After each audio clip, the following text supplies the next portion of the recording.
Il faut que tu passes devant un juge. Il va te lire tes droits et t'inculper. Ensuite, on t'emmènera à la prison du comté. Je pense qu'ils savent ce qu'ils font à cet âge. Ils doivent être responsables et en subir les conséquences.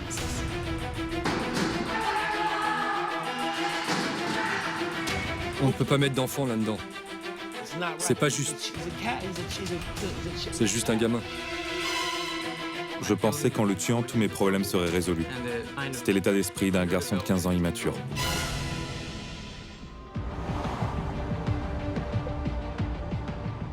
Bonsoir et bienvenue dans Enquête exclusive qui s'intéresse ce soir au sort des mineurs en prison aux États-Unis. Ils sont 65 000. Il existe très peu d'États ayant des programmes de réinsertion pour les mineurs délinquants. Par ailleurs, ils peuvent être condamnés à la prison à perpétuité pour un crime commis avant l'âge de 18 ans. Enfants en prison, les sacrifiés de l'Amérique, c'est un document signé Esther Goldman pour Nova Prod et Enquête exclusive. La récidive est un fléau qui touche toute l'Amérique, et particulièrement la ville d'Atlanta en Géorgie. Ces dernières années, la criminalité chez les mineurs a pris une telle ampleur que la prison pour adultes de Fulton, située dans la banlieue d'Atlanta, a ouvert une aile spéciale pour accueillir les jeunes délinquants. La plupart d'entre eux sont récidivistes. Pour les aider à ne jamais replonger, la prison a mis en place un programme basé exclusivement sur le sport obligatoire et la gestion de l'effort.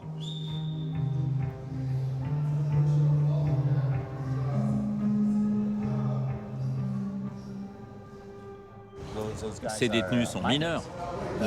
Oui, et ils sont là pour toutes sortes de crimes.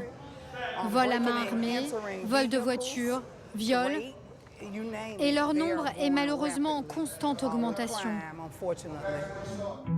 Le capitaine Terry Glanton dirige ce programme depuis maintenant 3 ans. Vous êtes en charge de ce programme? Oui, ce programme est appelé Baby Boot Camp, car ce sont les plus jeunes de ce pénitencier. Ils ont un trop-plein d'énergie, on a remarqué qu'ils se battaient dans leurs cellules, qu'ils étaient très dissipés. Je devais trouver un moyen pour les aider au mieux à canaliser cette énergie de manière positive. Ils sont membres de gangs? 85% d'entre eux sont dans des gangs. C'est un grand problème, parce que quand ils arrivent ici, je dois les séparer à cause des rivalités. Hier même, nous avons dû intervenir et muter un détenu dans une autre cellule, parce qu'il craignait pour sa vie. Qu'est-ce qui vous frappe le plus chez ces jeunes? Le plus surprenant, c'est que ce sont encore des enfants. Si on leur donne de l'amour et qu'on fait attention à eux, ils voudront changer. Ils ont juste besoin d'un peu d'attention et surtout d'une figure paternelle. Vous voulez dire que la plupart d'entre eux ne connaissent pas leur père? Beaucoup d'entre eux n'ont pas de père à la maison. Cette figure paternelle, c'est le coach Glenn qui l'incarne. Il est non seulement leur confident et leur conseiller au quotidien, mais il les entraîne aussi aux activités sportives, une fois par semaine.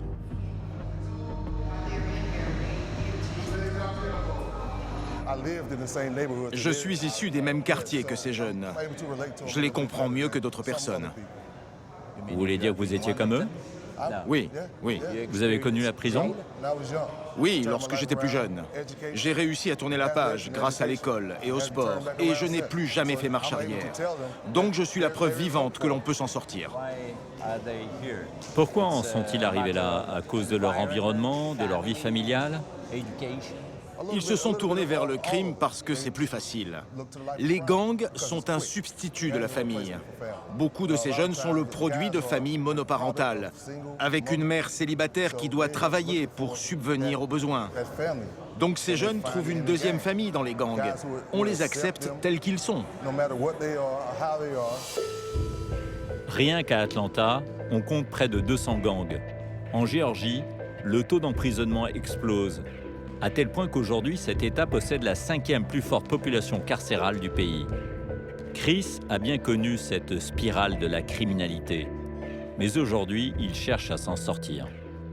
C'est votre premier séjour en prison? Non, c'est la 2e fois, mais la première fois, j'étais dans un centre pour mineurs. Pourquoi avez-vous récidivé? Je traînais avec de mauvaises personnes, mais cette prison m'a vraiment appris une leçon. Ici, ce n'est pas un endroit où on veut se retrouver. Le centre pour mineurs où j'étais avant, c'était comme la crèche. Mais ici, ça ne rigole pas. Vous faites partie d'un gang? Ouais. Mais vous savez, il y en a qui font partie d'un gang et qui vont quand même à l'école, qui poursuivent leurs études. Et il y en a d'autres qui choisissent les armes et la violence. Je ne suis pas quelqu'un de violent, mais je me suis laissé emporter par ce mode de vie. Des alternatives à la violence, il en existe beaucoup pour ces jeunes, notamment le basket. Vous aimez le basket? Oui. Si j'avais joué avant, ça m'aurait peut-être évité les ennuis. Qu'est-ce qui vous a amené ici? J'avais de mauvaises fréquentations, je faisais des bêtises, je volais des voitures. Pourquoi? Je n'écoutais pas ce qu'on me disait. Mais mon séjour dans cette prison m'a appris ce qu'il faut faire. Et aussi, surtout, ce qu'il ne faut pas faire. Et une fois sorti d'ici, que comptez-vous faire? Beaucoup de gens font des promesses qu'ils ne peuvent pas tenir. Moi, je veux faire de la musique, du rap. C'est ce qui va m'aider à rester sur le droit chemin. Le rap, pour moi, c'est de la poésie. J'écris à propos de mes expériences, à propos de tout ce que j'ai vécu et de mes douleurs. Vous parlez de vos angoisses. Oui. Michael vient juste d'avoir 17 ans. Il est incarcéré ici depuis 7 mois, dans l'attente de son procès. Quand nous lui demandons pourquoi il est là, il est mal à l'aise. Il semble enfin avoir pris conscience de la gravité de ses actes. Qu'avez-vous fait pour être ici? Vous avez fait des bêtises? Du vol? Non, mais j'ai fait des erreurs. Et comment vivez-vous la prison? Je veux juste éviter de revenir ici. J'essaie de me faire des amis. On est tous dans la même galère. Il faut purger sa peine, rentrer à la maison et ne pas recommencer. Et quel est le plus difficile à supporter ici? Le plus difficile, c'est de ne pas trop penser au temps qui me reste à passer ici. Je suis conscient que j'ai pris une mauvaise décision et que je dois en subir les conséquences. Le programme Baby Bootcamp semble porter ses fruits. Depuis sa création il y a 3 ans, la récidive parmi les mineurs est passée à 35%, contre 85% auparavant. Direction à présent la Pennsylvanie, dans le bootcamp pénitentiaire de Keana. Ici, pas de mineurs, mais de jeunes adultes qui bénéficient également de programmes alternatifs à la prison, considérés parfois comme une école du crime. Aux alentours, pas de barbelés, pas de hauts murs, ni même de barrières. Cette prison est financée par l'État. 263 détenus échangent des peines de 2 à 5 ans contre un séjour de 6 mois ici, sur décision du juge. Ils sont pour la plupart impliqués dans des affaires de drogue.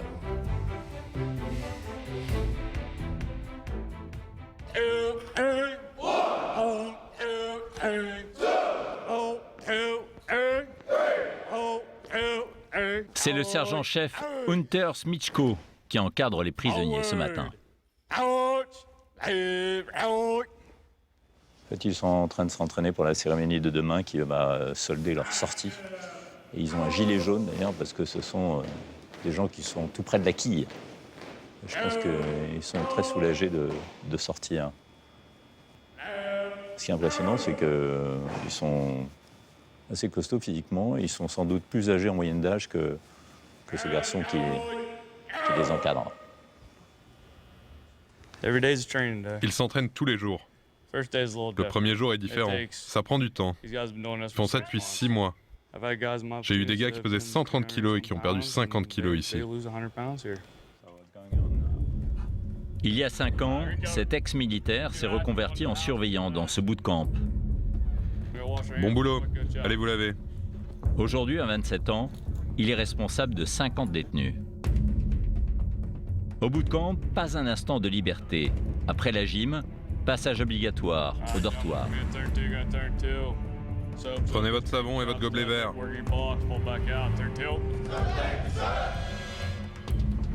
Ici, la discipline est poussée jusque dans le moindre détail. Tout est bien rangé, parfaitement aligné. Pour se laver les mains ou aller aux toilettes, ils attendent les ordres de leur chef.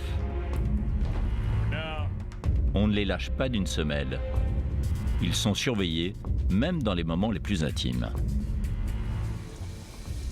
Je constate que chaque activité dans la journée est une occasion pour les mater. Oui, monsieur. Vous pouvez y aller. Vous vous sentez en sécurité ici? Ils sont nombreux, et vous êtes très jeune, tout seul. Le risque est là, tout peut arriver. Mais on établit un rapport de confiance avec eux. On passe 6 mois ensemble, 6 jours par semaine. C'est ça le bootcamp. Les prisonniers peuvent profiter d'un moment de répit avant l'heure du repas. Le sergent incarne certes l'autorité, mais il leur soutient aussi le moral à l'occasion. Ils ont besoin d'aide, pas juste de discipline. Ils ont aussi besoin de thérapie ou de quelqu'un à qui parler. Ils ont besoin d'attention dans le fond. Oui, ils ont juste besoin qu'on les écoute, d'encouragement. Tu es sur le bon chemin, ne lâche pas et tu réussiras.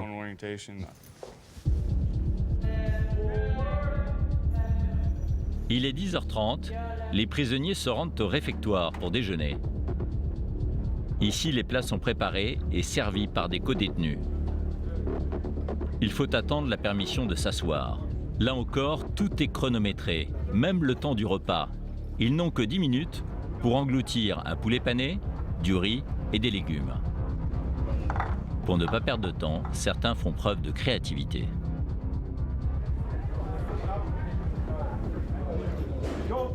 Il vous reste 10 secondes. 5, 3, 0. Debout. Emmenez vos plateaux.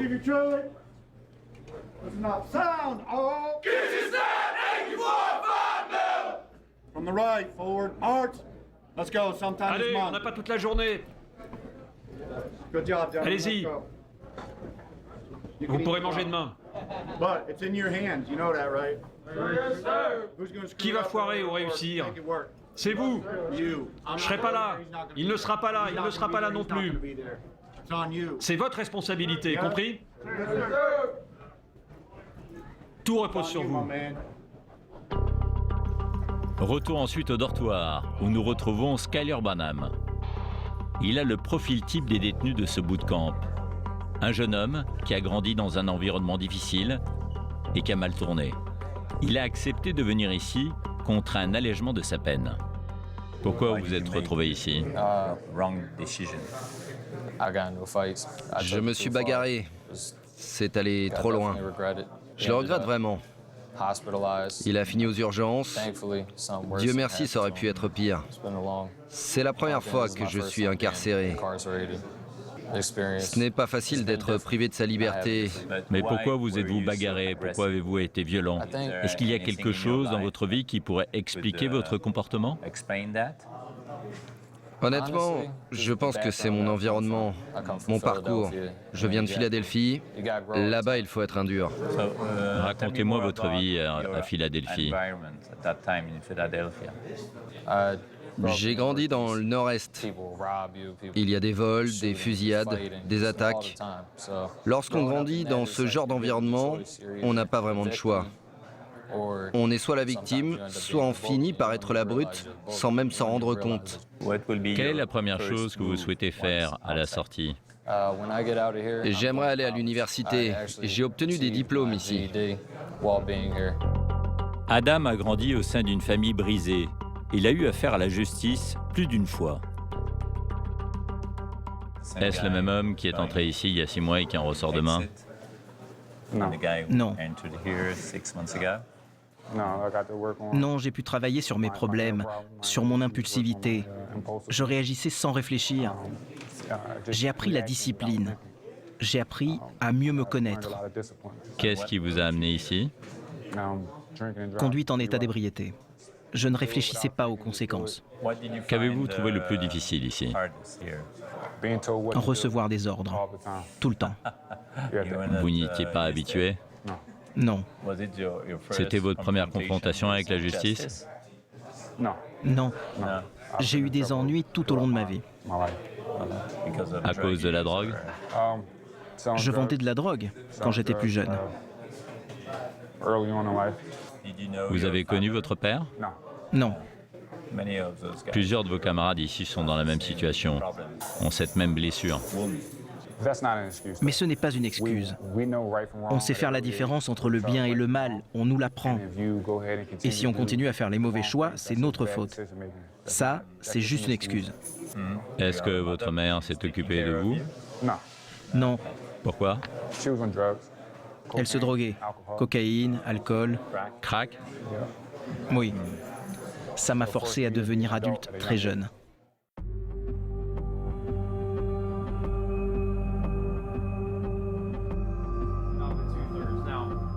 Les détenus occupent leurs après-midi en suivant des cours de maths ou de sciences.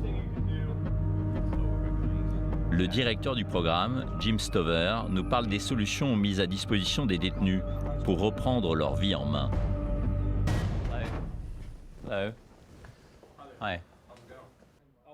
Donc vous délivrez des diplômes ici? Oui, bien sûr, on est parmi les meilleurs en Pennsylvanie pour ça.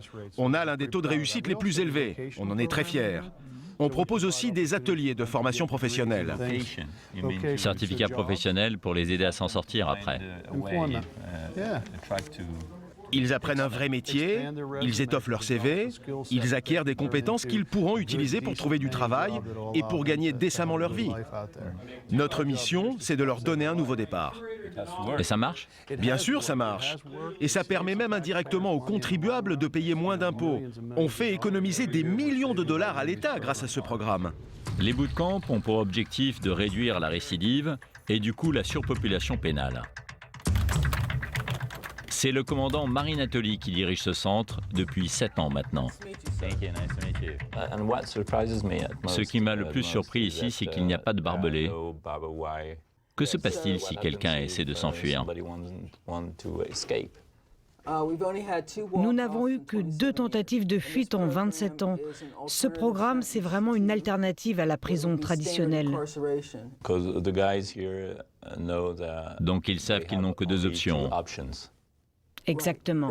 Être ici ou aller en prison. Oui.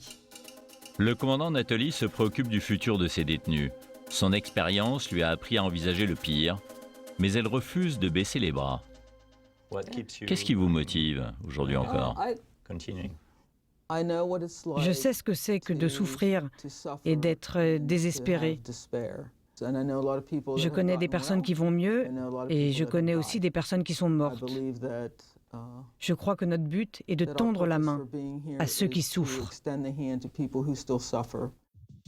Le budget annuel pour ce bootcamp est de 23 millions de dollars. Un programme atypique qui se solde par une cérémonie récompensant les efforts des détenus.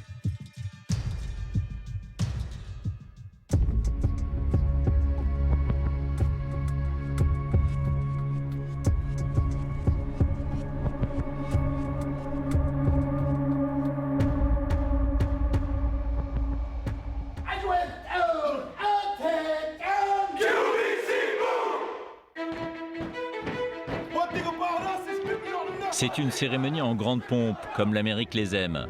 Uniforme, chaussures lustrées et bannière étoilée. L'adjoint du shérif a fait le déplacement.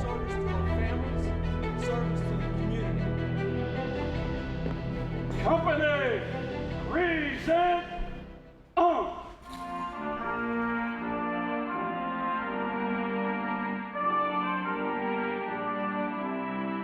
Fini les engueulades, Jim, le directeur du programme, félicite la promotion sortante pour le chemin parcouru.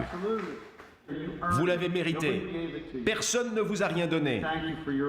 Je vous remercie pour vos efforts et je vous souhaite de réussir. Sous les applaudissements des familles, chaque prisonnier reçoit un diplôme qui reconnaît ses efforts. Contrairement à une sortie de prison classique, Dans l'anonymat, parfois la honte, au bootcamp, on valorise le détenu sortant. C'est une sorte d'opération rédemption pour lui redonner toutes ses chances.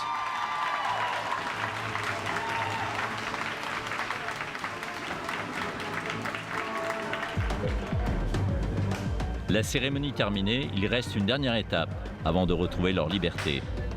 Les détenus se débarrassent vite fait de leurs uniformes et rassemblent leurs affaires. Je retrouve Skyler. Vous avez l'air pressé. Monsieur, oui, monsieur. J'ai envie de sortir.